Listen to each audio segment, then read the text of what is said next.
একজনে কান কামড়াইতেছে, আরেকজনে হাতে এসে বসছে। দেখেন কিভাবে, আমি বুঝি না পাখিরা কানের মধ্যে কি পায়, কানের মধ্যে কেন কান কামড়ায় সবসময়।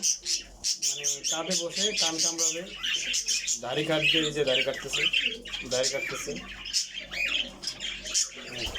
এই যে এটাও কান, দেখেন মানে কানের মধ্যে এত আলতোভাবে কামড় দেয়, আদর করে মানে ব্যথা পাওয়ার জন্য দেয় না। এই দেখেন দাড়িগুলো কেটে ফেলে দেবে সব, একটা একটা করে কাটতেছে, দাড়ি কাটতেছে, আদর করতেছে। আসলে এটা কামড়ায় না, দেখেন কানের মধ্যে দেখেন আলতোভাবে কামড় দেয়, ঠোঁটে কামড় দিচ্ছে। তো এই হচ্ছে আমার পাখির সাথে আমার সম্পর্ক, পাখিদের সাথে আমার সম্পর্কে। দেখেন কানে আমার কামড় দিয়ে দেখছেন, আলতো করে কামড় দেবে, আলতো পাবে।